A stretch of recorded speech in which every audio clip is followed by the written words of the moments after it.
Also, if you say hello during the live stream, I'll say hello back.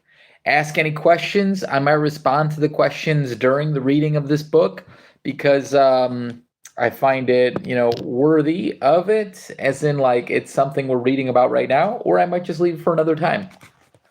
And then, of course, leave your comments down below, any questions you have about the reading, and we'll respond in the group together.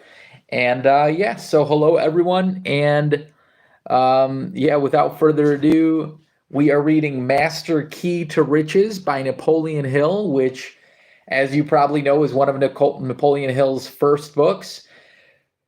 It was over 100 years ago that he wrote it. And additionally, we are reading chapter 11 today. It is one of the longer chapters as well. So we are going to end at about halfway. It ends with 2 diagrams. I'm going to go over one of the diagrams, and then we are going to go over the second diagram and a little bit of what we got into the day before tomorrow, so that we are on point with that sort of thing. And also, like I said, appreciate any likes and subscriptions. Obviously, if you want to learn more on self-improvement books or Napoleon Hill and these concepts like masterminding, cosmic habit force, just general applied faith, we are going to read Man's Search for Meaning, I believe, next. If it comes in time, and if it does not, we're going to read Think and Grow Rich, and then we are going to read Man's Search for Meaning. Most likely, that is the order. Without further ado, Chapter 11 of Master Key to Riches by Napoleon Hill, Self-Discipline. Ooh, one more thing. If I have an error, or I pause for a little bit, or, whatnot, because I got to get the door or something, then just use that as, actually, I'm setting the intention that you might receive more epiphanic moments, clairvoyant thoughts, that will help you. And disclaimer, always only good things are good. So be well with others in this situation. And yeah, there we go. Self-Discipline, Chapter 11. The man who acquires the ability to take full possession of his own mind may take possession of everything else to which he is justly entitled. Andrew Carnegie. Well, that makes sense right there. Obviously, as much work as you put in, right? I would now like to reveal the methods by which one may take possession of one's own mind. I begin with a quotation from a man who proved the truth of his statement by his astounding achievements. Mr. Carnegie not only acquired more material riches than he needed, but he acquired also the other 11 riches, the more important of the 12 riches of life. And those who knew him best, who worked with him most closely, say that his most outstanding trait of character consisted of the fact that he took full possession of his own mind at an elderly age. Pardon me, at an early age. Purely the opposite, isn't it? And with taking full possession of his own mind at an early age, he never gave up any portion of his right to think his own thoughts. It's your right to think your own thoughts, and you have to, just act on that. So you got to fill them with more of it. Appreciate it, Celeste. Thank you.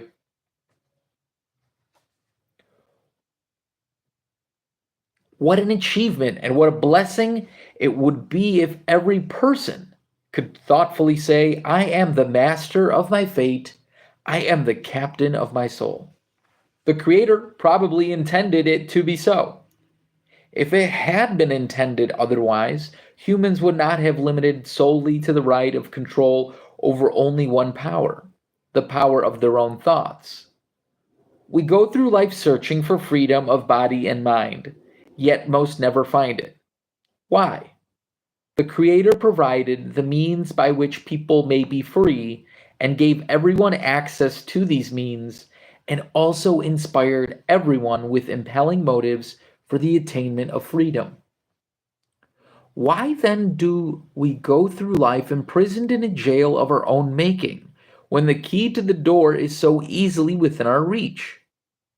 The jail of poverty, the jail of ill health, the jail of fear, the jail of ignorance. The desire for freedom of body and mind is a universal desire among all people. But few ever attain it because most who search for it look everywhere except the one and only source from which it may come, within their own minds.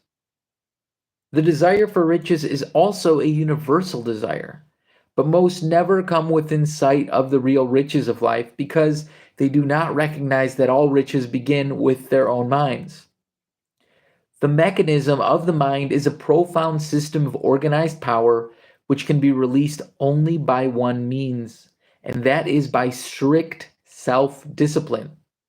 The mind that is properly disciplined and directed to definite ends is an irresistible power that recognizes no such reality as permanent defeat.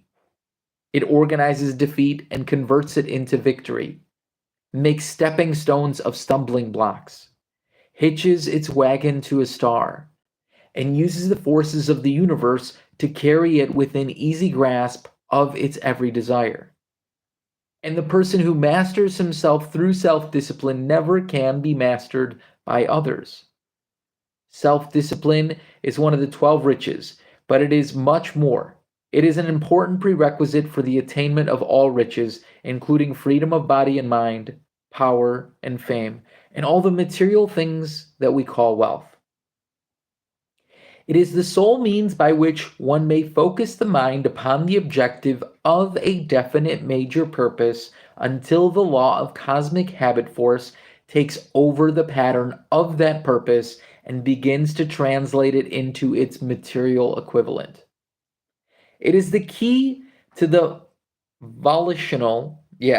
it is the key to the volitional power of the will, so volatile, right? And the emotions of the heart, for it is the means by which these two may be mastered and balanced, one against the other, and directed to definite ends in accurate thinking. It is the directing force in the maintenance of a definite major purpose. It is the source of all persistence and the means by which one may develop the habit of carrying through one's plans and purposes. It is the power with which all thought habits are patterned and sustained until they are taken over by the law of cosmic habit force and carried out to their logical climax. It is the means by which one may take full and complete control of one's mind and direct it to whatever ends one may desire. It is indispensable in all leadership. And it is the power through which one may make of conscience a cooperator and guide instead of a conspirator. One more time. And it is the power through which one may make of conscience a cooperator and guide instead of a conspirator. Got it. So a cooperative guide instead of a conspirator going against your things. That makes sense. It is the policeman who clears the mind for the expression of faith by the mastery of all fears. It clears the mind for the expression of imagination and of creative vision. Got it? It is the policeman it is the policeman. I want to say police officer. I'm sorry. I always use police officer all my life. It is the police officer who clears the mind for the expression of faith. Get it? So basically that guy, that security guard of your mind by the mastery of all fears. It clears the mind for the expression of imagination and of creative vision. It does away with indecision and doubt. It helps one to create and to sustain the prosperity consciousness that is essential for the accumulation of material riches.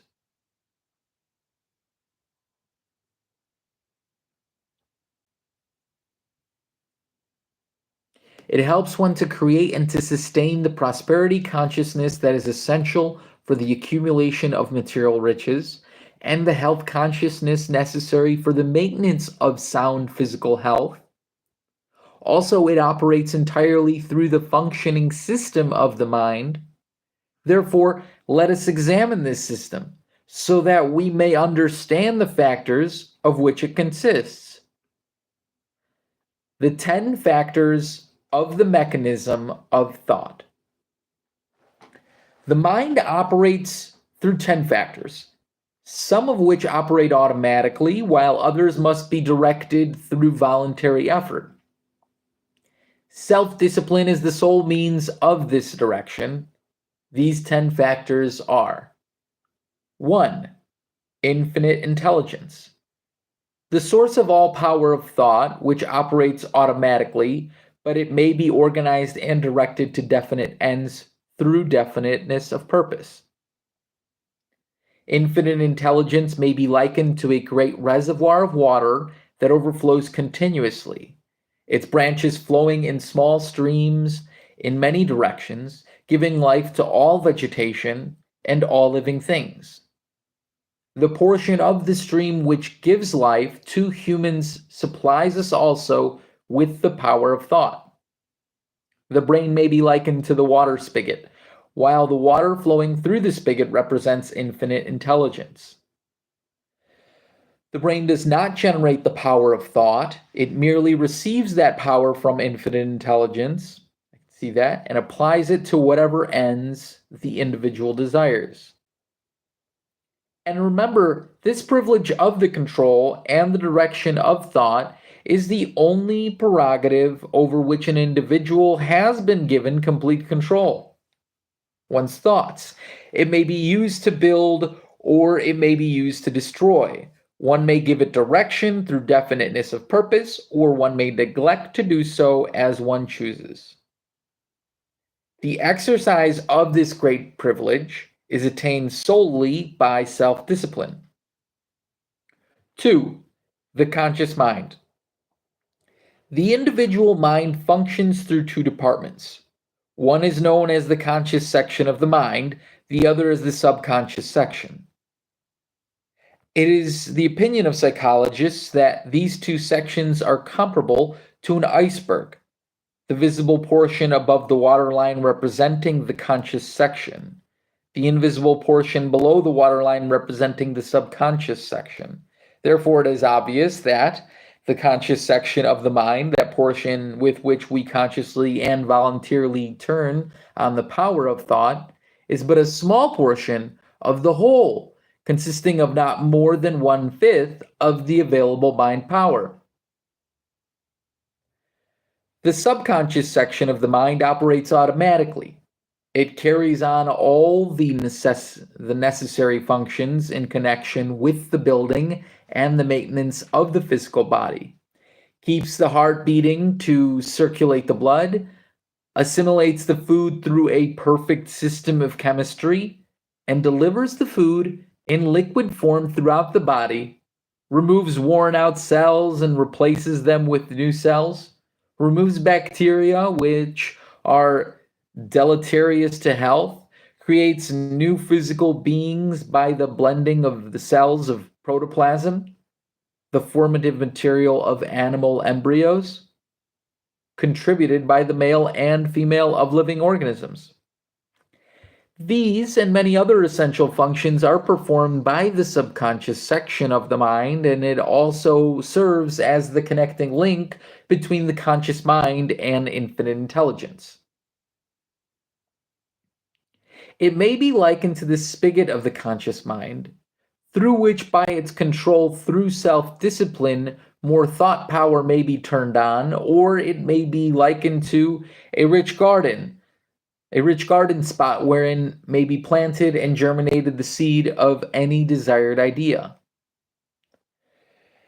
The importance of the subconscious section of the mind may be estimated by recognition of the fact that it is the only means of voluntary approach to infinite intelligence. Therefore, it is the medium by which, one more time, the importance of the subconscious section of the mind may be estimated by recognition of the fact that it is the only means of voluntary approach to infinite intelligence. Therefore, it is the medium by which all prayers are conveyed and all answers to prayer are received. It is the medium that translates one's definite major purpose into its material equivalent, a process which consists entirely of guidance to the individual in the proper use of the natural means of attaining the objects of his desires. The subconscious section of the mind acts on all impulses of thought, carrying out to their logical conclusion all thoughts which are definitely shaped by the conscious mind, but it gives performance to thoughts inspired by emotional feeling, such as the emotion of fear or the emotion of faith. Hence, the necessity for self discipline as a means of providing the subconscious mind with only those thoughts or desires which lead to the attainment of whatever one wishes. The subconscious section of the mind gives preference also to the dominating thoughts of the mind. Those thoughts which one creates by the repetition of ideas or desires.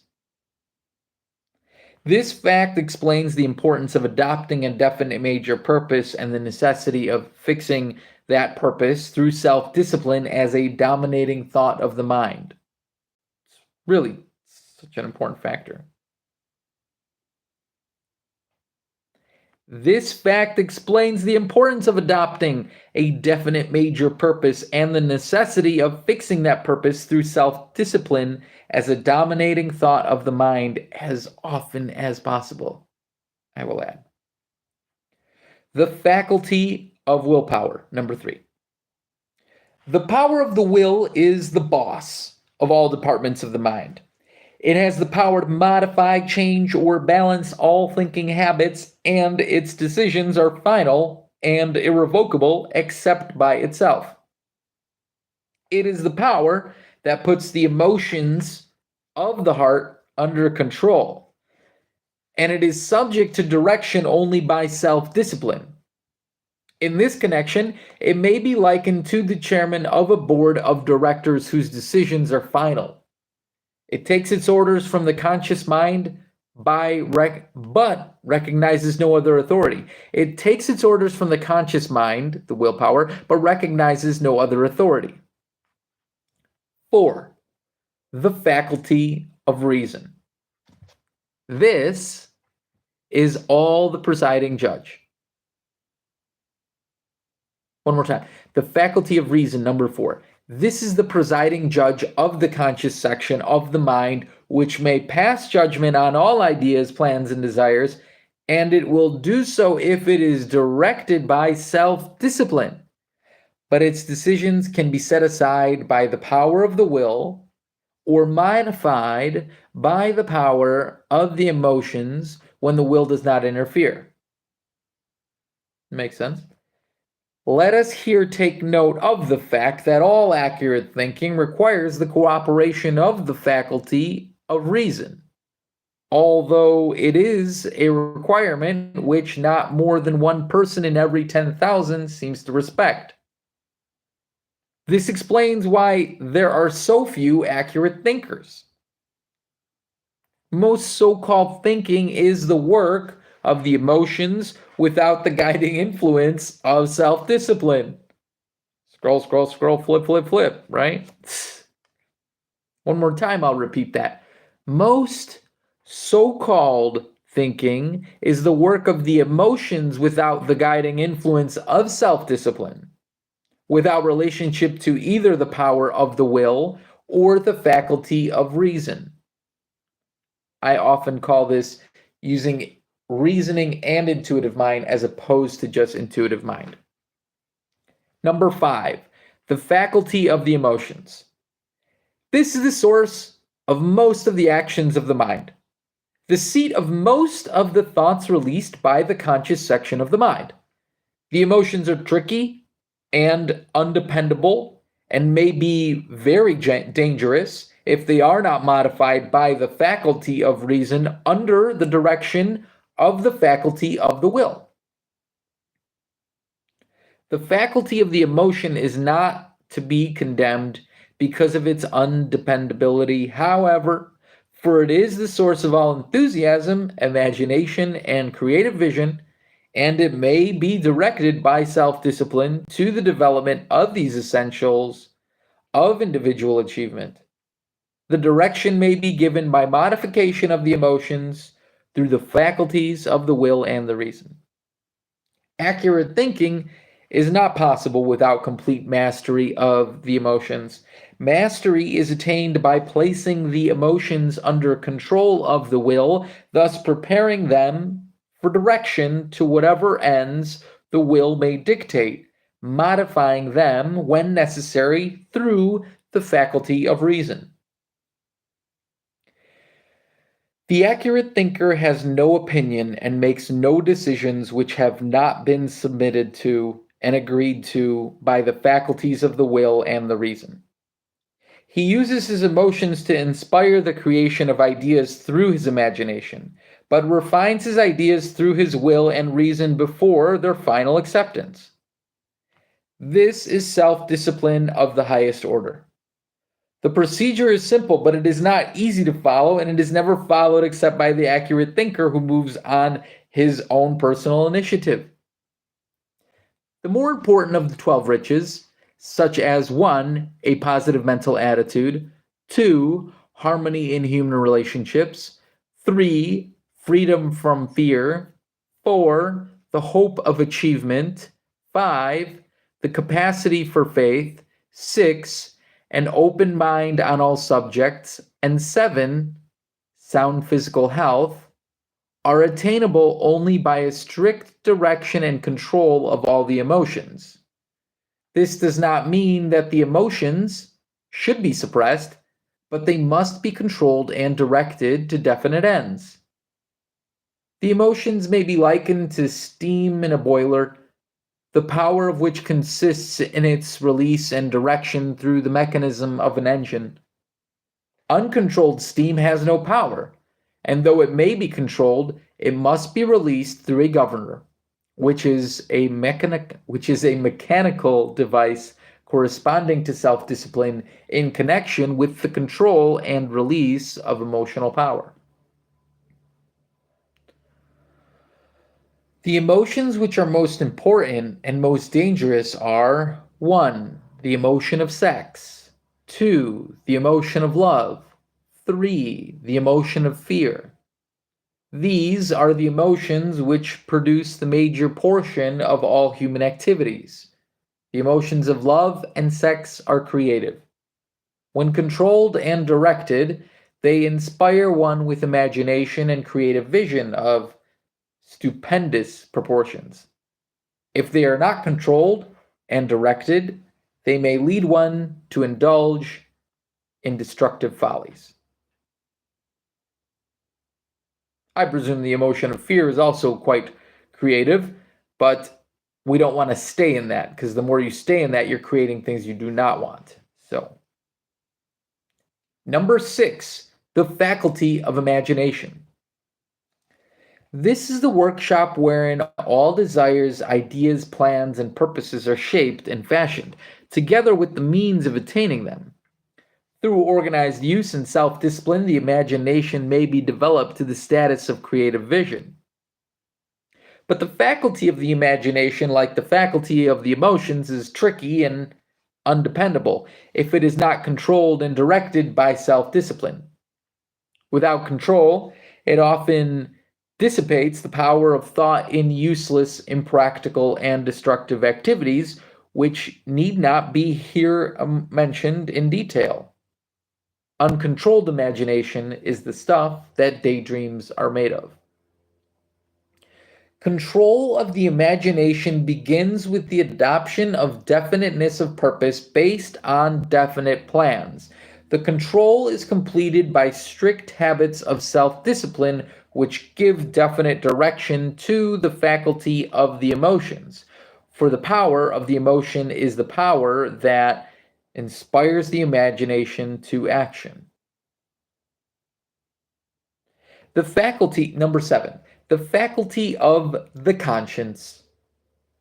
The conscience is the moral guide of the mind, and its major purpose is that of modifying the individual's aims and purposes so that they harmonize with the moral laws of nature and of mankind. The conscience is a twin brother of the faculty of reason in that it gives discrimination and guidance to the reason when reason is in doubt. The conscience functions as a cooperative guide only so long as it is respected and followed. If it is neglected or its mandates are rejected, it finally becomes a conspirator instead of a guide, and often volunteers to justify our most destructive habits. Thus, the dual nature of the conscience makes it necessary for one to direct it through strict self-discipline. Number 8, the sixth sense. This is the broadcasting station of the mind, through which one automatically sends and receives the vibration of thought commonly known as telepathy. It is the medium through which all thought impulses known as hunches are received, and it is closely related to, or perhaps it may be part of, the subconscious section of the mind. The sixth sense is the medium through which creative vision operates. It is the medium through which all basically new ideas are revealed. It is the major asset of the minds of all who are recognized as geniuses. Number 9, the memory. This is the filing cabinet of the brain, where all thought impulses, all experiences, and all sensations that reach the brain through the 5 physical senses are stored, and it may be the filing cabinet of all impulses of thought which read the mind through the sixth sense. Although all psychologists do not agree with this.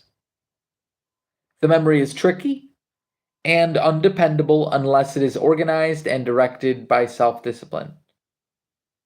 Number 10. The 5 physical senses. These are the physical arms of the brain through which it contacts and acquires information from the external world.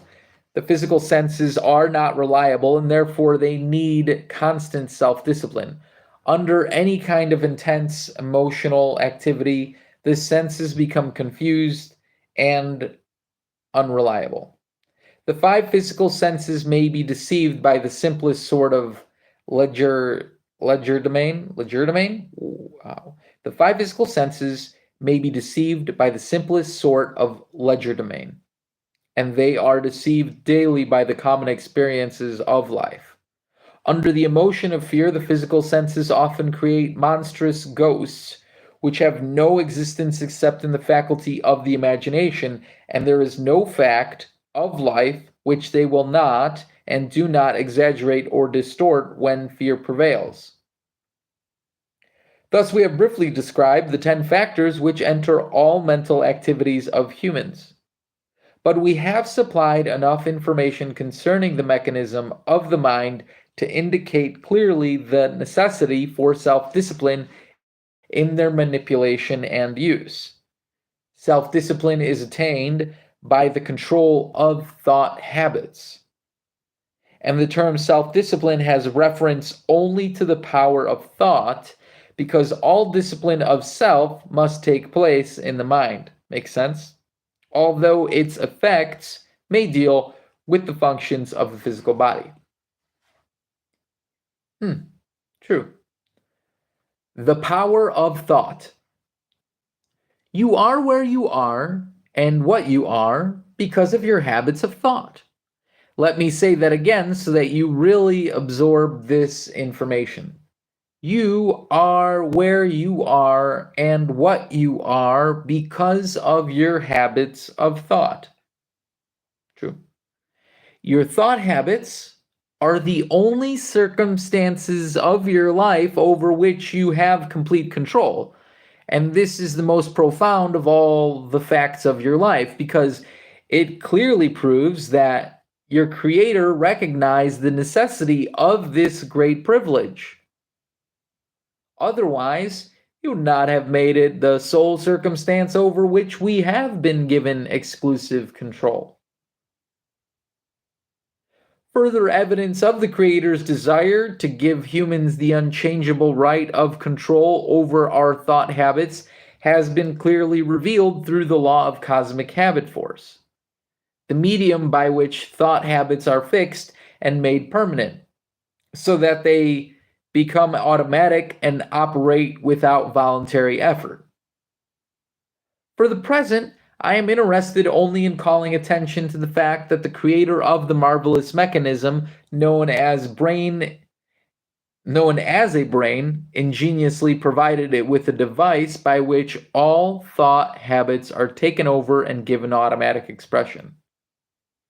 Self-discipline is the principle by which one may voluntarily shape the patterns of thought to harmonize with one's aims and purposes. This privilege carries with it a heavy responsibility because it is the one privilege which determines more than all others the position in life each person shall occupy. If this privilege is neglected by one's failure to voluntarily form habits designed to lead to the attainment of definite ends, then the circumstances of life which are beyond one's control will do the job, and what an extremely poor job it often becomes. Everyone is a bundle of habits. Some are of our own making. I'm going to repeat that paragraph one more time so I can grasp it a little bit more fully, and feel free to grasp it more as well. Cheers, Oris, by the way. Nice to see you again. Everyone is a bundle of habits. Some are of our own making, while others are involuntary. They are made by fears and doubts, worries and anxieties, greed and superstition, and envy and hatred. Self-discipline, the previous one was actually this. Self-discipline is the principle by which one may voluntarily shape the patterns of thought to harmonize with one's aims and purposes. This privilege carries with it a heavy responsibility, because it is the one privilege which determines more than all others the position in life each person shall occupy. If this privilege is neglected by one's failure to voluntarily form habits designed to lead to the attainment of definite ends, then the circumstances of life which are beyond one's control will do the job. That's true. And what an extremely poor job it often becomes. Yes, because we don't direct it. We don't know where we're arriving. Only way to go through that, I guess, is just to have complete alignment with all of everything and guide yourself that way. But ultimately, you should be having the dialogue and conversation between yourself and the creator, however you receive that, yes? Everyone is a bundle of habits. Some are of our own making, while others are involuntary. They are made by fears and doubts, worries and anxieties, greed and superstition, and envy and hatred. Self-discipline is the only means by which one's habits of thought may be controlled and directed until they are taken over and given automatic expression by the law of cosmic habit force. Ponder this thought carefully, for it is the key to your mental, physical, and spiritual destiny. You can make your thought habits to order, and they will carry you to the attainment of any desired goal within your reach. Or you can allow the uncontrollable circumstances of your life to make your thought habits for you, and they will carry you irresistibly into failure. You can keep your mind trained on that which you desire from life and get just that. Or you can feed it on thoughts of that which you do not desire, and it will, as unerringly, bring you just that. Your thought habits evolve from the food that your mind dwells upon. That is as certain as night following day. Turn on the full powers of your will and take complete control of your own mind. It is your mind. It is given to you as a servant to carry out your desires, and no one may enter it or influence it in the slightest degree without your consent and cooperation. What a profound fact this is. Remember this when the circumstances over which you appear to have no control begin to move in and upset you. Remember it when fear and doubt and worry begin to park themselves in the spare bedroom of your mind. Remember it when the fear of poverty begins to park itself in the space of your mind that should be filled with a prosperity consciousness. And remember, too, that this is self discipline, the one and only method by which anyone may take full possession of his own mind. You are not a worm made of crawl in the dust of the earth. You are not a worm made to crawl in the dust of the earth. If you were, you would have been equipped with the physical means by which you would have crawled on your belly instead of walking on your two legs. Your physical body was designed to enable you to stand, and to walk, and to think your way to the highest attainment which you are capable of conceiving. Why be contented with less? Why should you insult your Creator by indifference or neglect in the use of His most priceless gift, the power of your own mind? The potential powers of the human mind are beyond comprehension.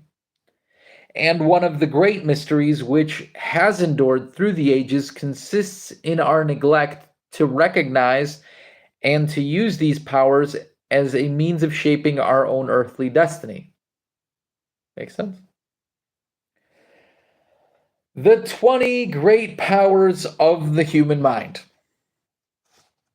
The mind has been cleverly provided with a gateway of approach to infinite intelligence through the subconscious section of the mind, and this gateway has been so arranged that it can be opened for voluntary use by preparation through the state of mind known as faith. Let me list these powers for you in greater detail. The mind has been provided, number one, the mind has been provided with a faculty of imagination wherein may be fashioned ways and means of translating hope and purpose into physical realities.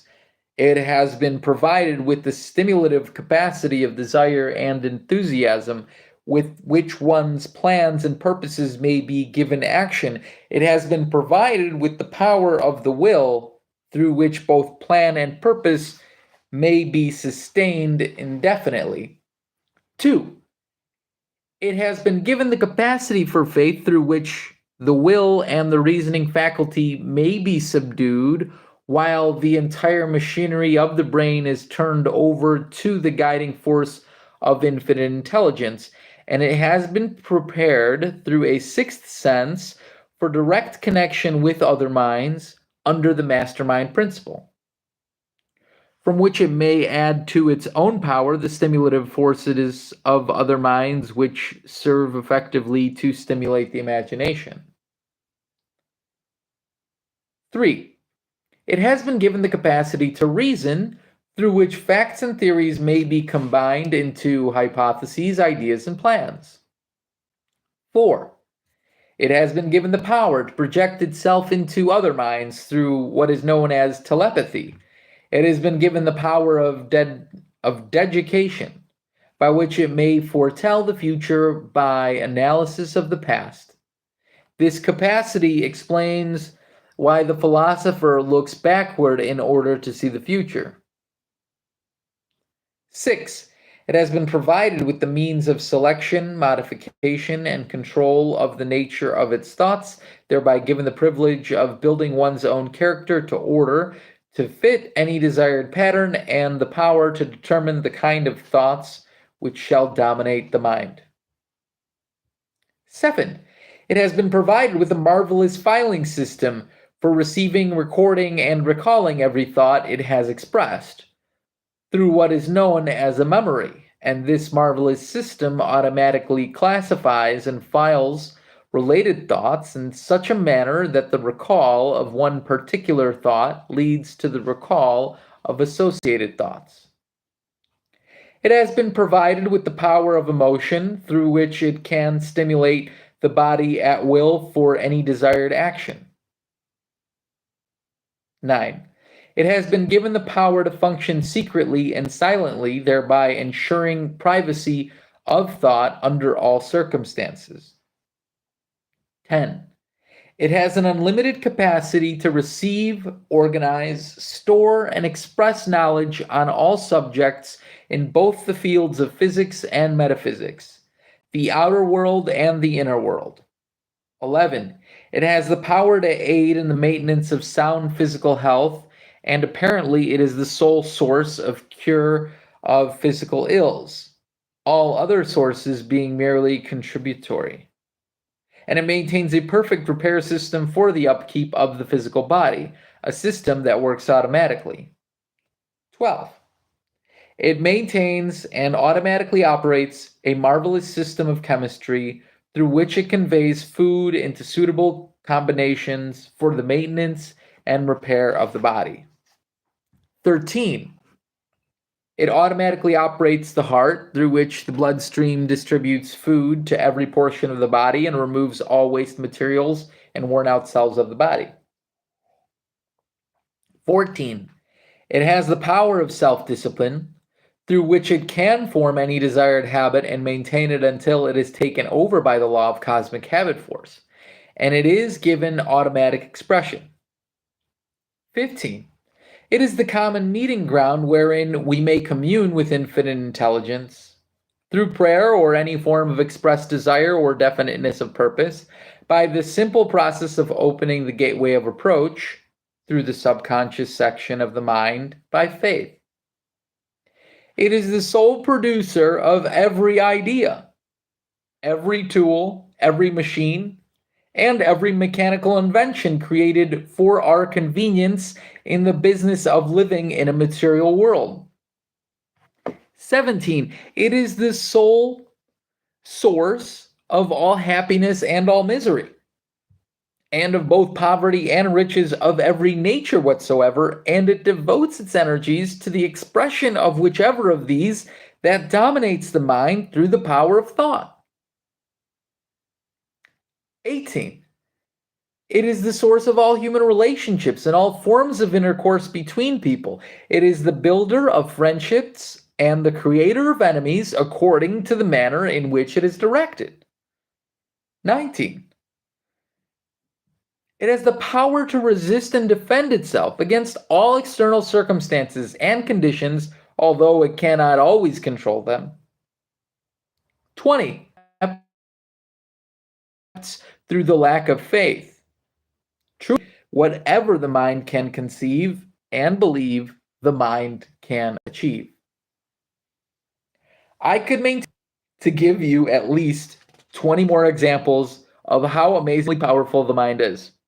And yet, despite all this astounding power of the mind, the great majority of the people make no attempt to take control of their minds, and they suffer themselves to become cowed by fears or difficulties that do not exist, save in their own imaginations. The folly of fear.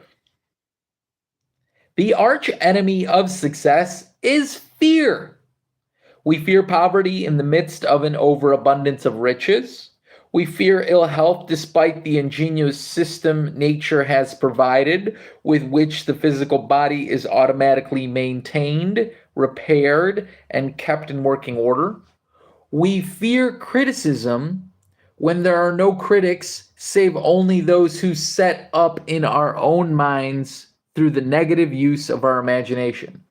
We fear the loss of love of friends and relatives, although we know well enough that our own conduct may be sufficient to maintain love through all ordinary circumstances of human relationship. We fear old age, whereas we should accept it as a medium of greater wisdom and understanding. We fear the loss of liberty, although we know that liberty is a matter of harmonious relationship with others. Whoa, that one was good. We fear the loss of liberty, although we should know that liberty is a matter of harmonious relationship with others. Dang. Liberty is the harmonious relationship with others. And that's really what it is. I'm sorry I have to go into explaining this the way that I have received it.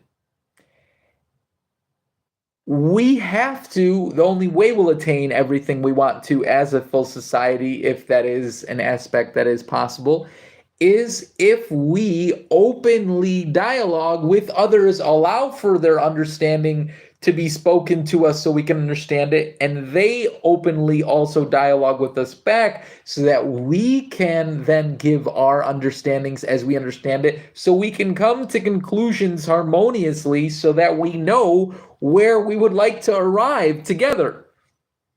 Which is why the selling of fear in different aspects is a ridiculous idea, but does grasp people's attention.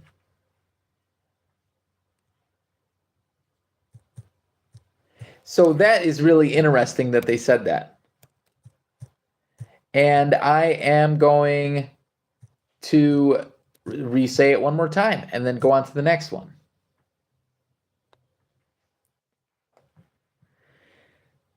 We fear the loss of liberty, although we should know, I say should, but we know that liberty is a matter of harmonious relationship with others. Dang, true freedom is a harmonious relationship with others. I have never heard it as that definition, and I am so happy I read that sentence today. That's it. I have paid for this book in 1,000-fold from that one statement. I've done it from many other statements here, but we fear death when we know it is inevitable and therefore beyond our control. We fear, and to that guy who's trying to live forever, like, if you don't believe in reincarnation to some perspective or another, like, you know, I mean, it's even spoken about in the Bible, but that guy that's trying to live forever, I just go like, man, what is that thing you were trying to do when you were younger that you think is too late to receive? Just go do it. Because it's like, that's the whole point. We're supposed to create legacy through our offspring, whether that is offspring that we have as children or through the legacy of our teaching and sharing. And just that. Otherwise, like, what is purpose? And purpose is necessary. And that's why, we fear death when we know that it is inevitable and therefore beyond our control. We fear failure, not recognizing that every failure carries with it the seed of an equivalent benefit. Worst case scenario, best case scenario. And we feared lightning until Franklin and Edison and a few other rare individuals who dared to take possession of their own minds proved that lightning is a form of physical energy which can be harnessed and used for the benefit of mankind. Instead of opening our minds for the guidance of infinite intelligence through faith, we close our minds tightly with every conceivable shade and degree of self-imposed limitation based upon unnecessary fears.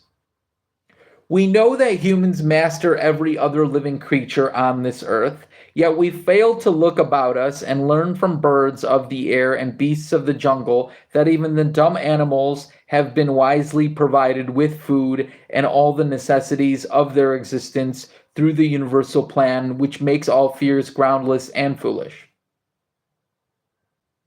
We know that humans master every other living creature on this earth, yet we fail to look about us and learn from birds of the air and beasts of the jungle that even the dumb animals have been wisely provided with food. Yeah, exactly. And all the necessities of their existence through the universal plan, which makes all fears groundless and foolish. We complain of lack of opportunity. Wow.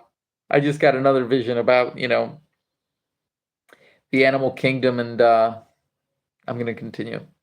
We complain of lack of opportunity and cry out against those who dare to take possession of their own minds, not recognizing that everyone who has a sound mind has the right and the power to attain every material thing he needs or can use. We fear the discomfort of physical pain, not recognizing that pain is a universal language through which we are warned of dangers that need correction. Because of our fears, we go to the Creator with prayers over petty details, which we could and should settle for ourselves, then give up and lose faith.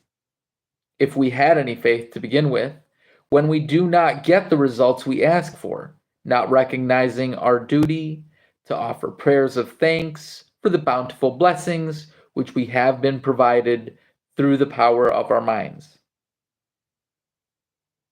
We talk and preach sermons about sin, failing to recognize that the greatest of all sins is the loss of faith in an all-wise Creator who has provided their children with more blessings than any earthly parent ever thinks of providing for their own children.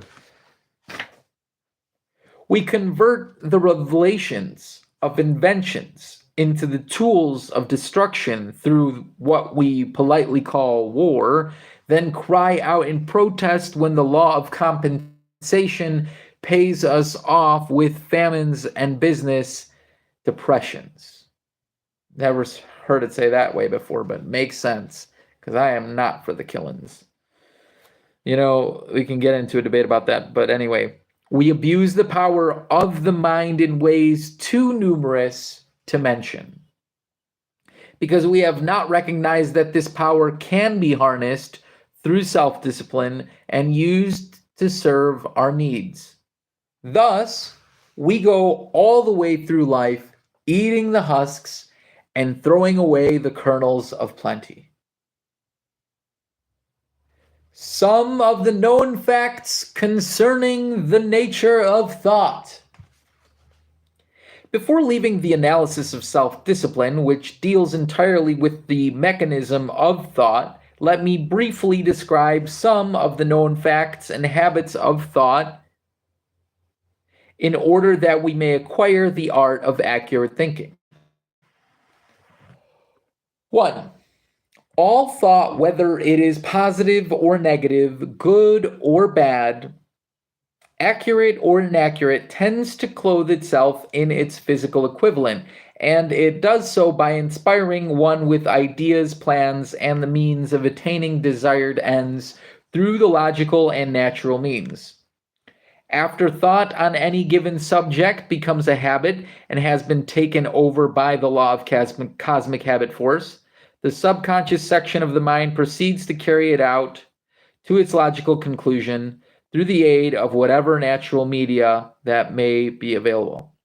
It may not be literally true that thoughts are things, but it is true that thoughts create all things, and the things it creates are striking duplicates of the thought patterns from which they are fashioned.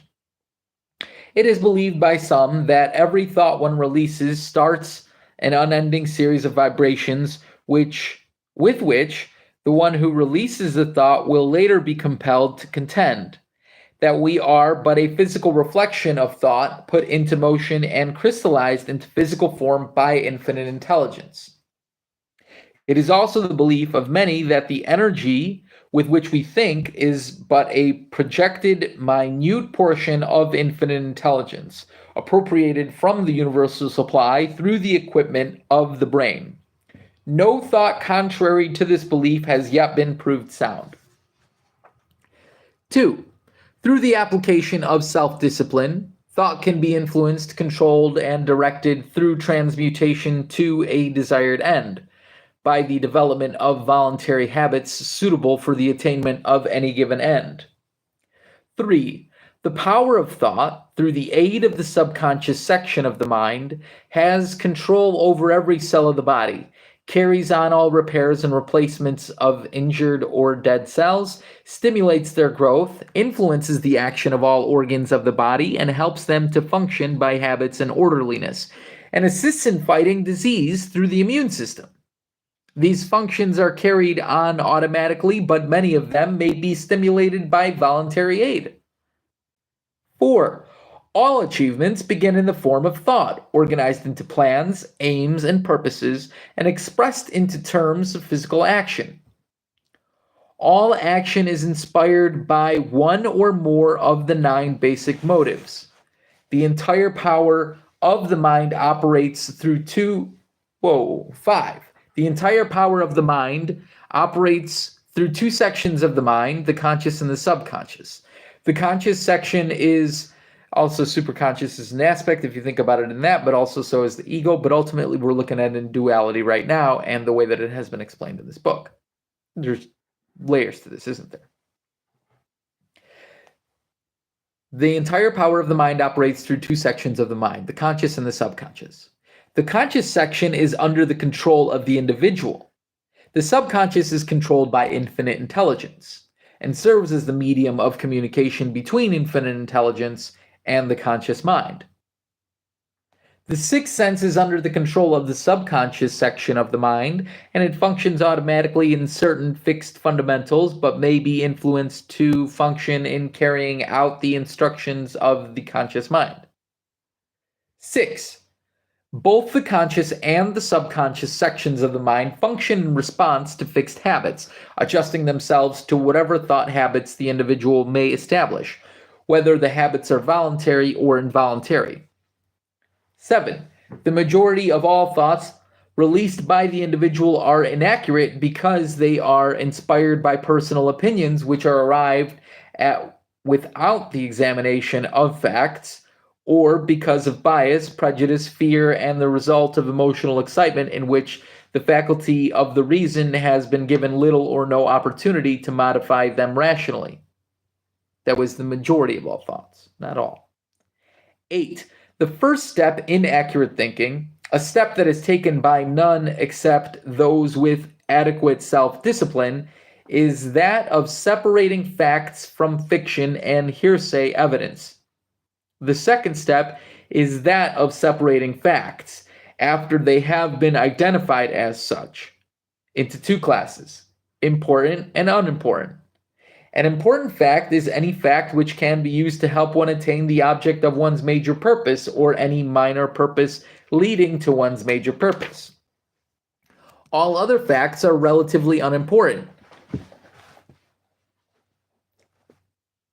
except if one is in fully present awareness of wholeness and appreciates oneself to learn the learning from that fact in the future, or more easily attain it as a perfect idea for a future moment that may occur. But let's look at it this way. The average person spends life dealing with inferences based upon unreliable sources, because ultimately you can't hope for the future. We can only be in the present. That's why there's that major fact that you need right now, or the one that just gets set off in memory and maybe gets organized in subconscious mind for a later use, or maybe not, because all you have is this moment, and who knows if you'll have today. Tomorrow. Yeah, who knows if you'll have the rest of today. The average person spends life dealing with inferences based upon unreliable sources of information and unimportant facts. Therefore, he or she seldom comes within sight of the form of self-discipline, which demands facts and distinguishes the difference between important and unimportant facts. Desire, number 9. Based on a definite motive. Desire based on a definite motive is the beginning of all voluntary thought action associated with individual achievement.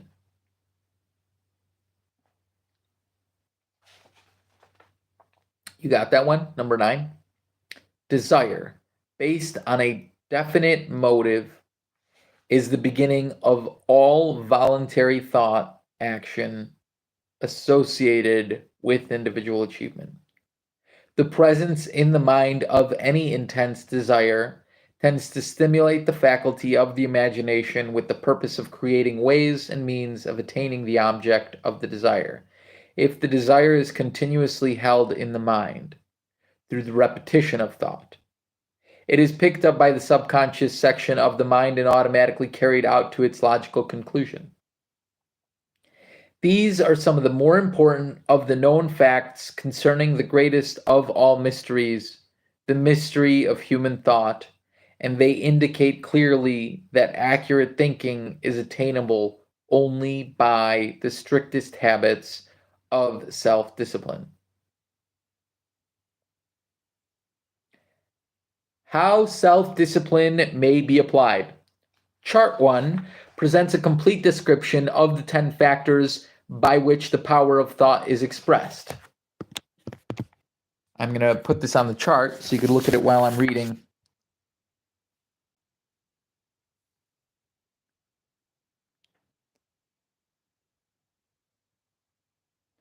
Chart 1 represents a complete description of the 10 factors by which the power of thought is expressed. 6 of these factors are subject to control through self-discipline. 1. The faculty of the will. 2. The faculty of emotions. 3. The faculty of reason. 4. The faculty of the imagination. 5. The faculty of the conscience. 6. The faculty of the memory. The remaining 4 factors act independently, and they are not subject to voluntary control, except that the 5 physical senses may be influenced and directed by the formation of voluntary habits. In chart 2, we have presented a perspective picture. All right, so we're going to look at chart 1 now one more time.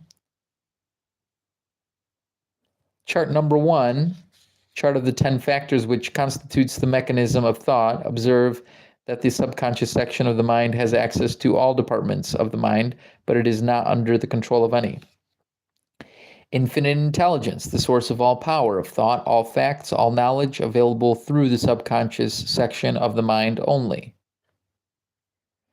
Subconscious section of the mind.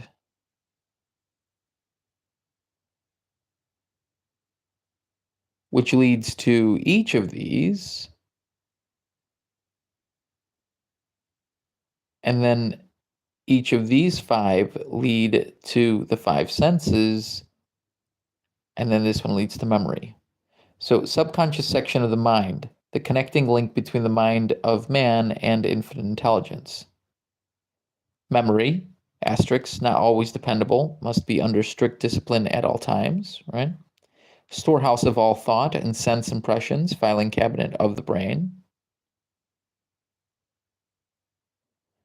Below is shown all departments of the mind and the 3 sources of thought stimuli at the bottom of the chart.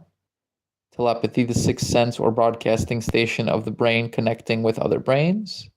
I call this sometimes superconscious, to be fair. Things like this, at least. The 5 senses. 1, sight. These 2, sound. 3, taste. 4, smell. 5, touch.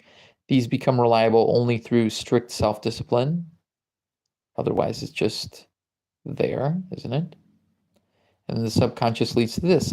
The faculty of willpower, boss of the mind.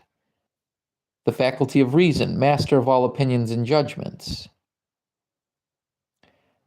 The faculty of emotions, the seat of most actions of the mind. Also, not always dependable, must be under strict discipline at all times. Makes sense. The faculty of imagination, the builder of all plans. The faculty of conscience, moral guide of the mind. 3 sources of thought, the 3 sources of thought which require the greatest amount of self-discipline are shown below. Telepathy, the 5 senses, and memory. Chart 2.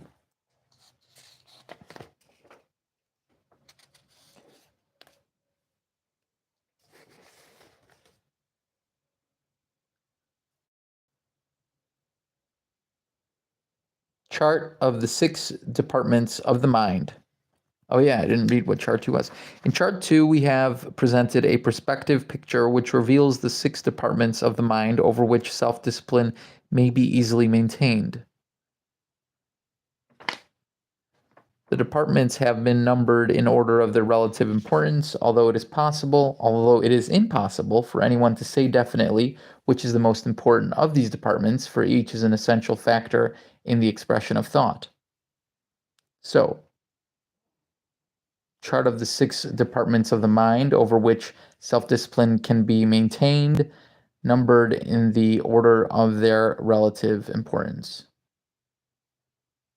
It's interesting because both this chart and the other chart kind of have that up to down level, and I know the cross is the main aspect. There's this sign that I've seen before. It's like the mind triangle. This is I am.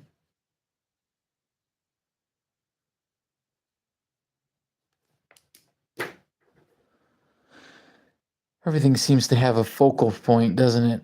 And then from the other side is a bigger perspective. The subconscious mind, theoretically, the connecting subconscious mind, theoretically the connecting link between the mind and infinite intelligence. 1, ego, seat of willpower, I would call that here. See how this is though. The Supreme Court over all the other departments of the mind is its seat of power is in the subconscious mind. Yeah, it's interesting the way they explain ego in this, and I really appreciate the way they do it. 2, faculty of motion, seat of action power of the mind. 3, faculty of reason, seat of judgment and opinions. 4, faculty of imagination, origin of ideas and plans. 5, conscience, the moral guide of the mind. 6, memory, keeper of the records of the mind. So interesting way that they explain those two charts. Now we'll continue about more emphasis on chart 2 here. We have been given no choice but to place ego, the seat of willpower, in the first position because the power of the will may control all the other departments of the mind, and it has been properly called the Supreme Court of the Mind, whose decisions are final and not subject to appeal to any higher court. The faculty of emotions takes second position, since it is well known that most people are ruled by their emotions, therefore emotions rank next to the Supreme Court. The faculty of reason takes third place in importance, since it is the modifying influence through which emotional action may be prepared for safe usage. The well-balanced mind is the mind which represents a compromise between the faculty of emotions and the faculty of reason. Such a compromise is usually brought about by the power of the Supreme Court, the faculty of the will. The faculty of the will sometimes decides with the emotions at other times. It throws its influence on the side of the faculty of reason, but it always has the last word, and whichever side it supports is the winning side of all the controversies between reason and the emotions. What an ingenious system this is. The faculty of the imagination has been given fourth place, since it is the department which creates ideas, plans, and ways and means of attaining desired objectives, all of which are inspired by the faculty of emotions or the faculty of the will. We might say that the faculty of the imagination serves the mind as a ways and means committee, but it often acts on its own account and goes off on tours of fantastic exploration in places where it has no legitimate business in connection with the faculty of the will. On these self-inspired tours, the imagination often has the full consent, cooperation, and urge of the emotions, which is the main reason all desires which originate in the faculty of the emotions must be closely scrutinized by the faculty of reason and countermanded, if need be, by the faculty of the will. This is why I always say use your reasoning mind and use your intuitive mind. Just don't use one or the other. Hey, what's up, Rafcio? Rafcio Papcio's back in town. Już prawie skończyliśmy tą sekcję. Appreciate these guys. You know that, Rafcio. When the emotions and the imagination get out from under the supervision of reason and the control of the will, they resemble a couple of mischievous schoolboys who have decided to play hooky, ditching from school, and wind up at the old swimming hole or in the neighbor's watermelon patch. Love it. There is no form of mischief which these two may not get into. Therefore, they require more self-discipline than all the other faculties of the mind combined. I'm going to reread that one.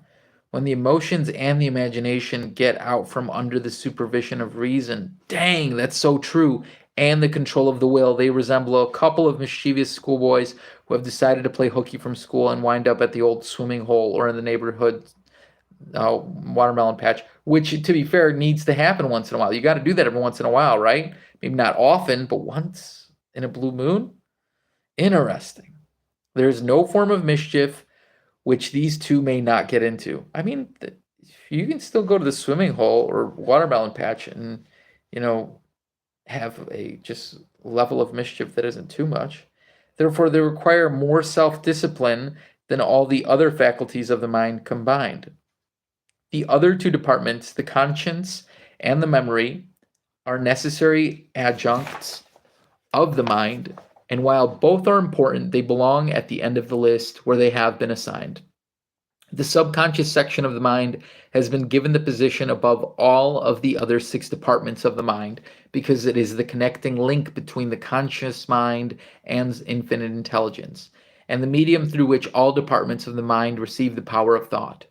The subconscious section of the mind is not subject to control, but it is subject to influence by the means here described.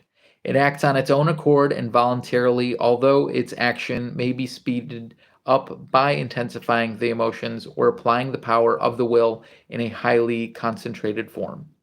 A burning desire behind a definite major purpose may stimulate the action of the subconscious section of the mind and speed up its operations. The next section we're going to read is how the subconscious relates to the parts of the mind.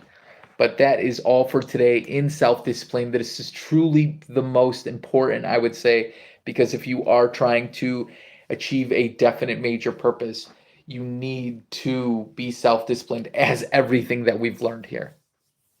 So without that, I highly appreciate you. Appreciate any other extra likes and especially comments. Subscribe to our group and join us, because we would love for you to grow with us. We are growing an immense book club on specifically learning these key concepts that people like Patrick Bet-David and others in our walk of life right now. Lewis Howes comes to mind, and others, but people that believe this really does come down to just one. But think about the main people that talk about reading different books, right? Tai Lopez, he had that whole thing.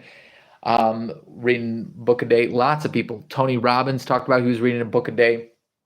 But this really stems from what we learned from what was received by Patrick Bet-David, talking about just taking 20 books in every of the top 5 business-minded aspects, and just get going through them. So this is a major key, and it's called The Master Key to Riches by Napoleon Hill, and we will continue tomorrow. I appreciate you so much. I hope you have the best day ever.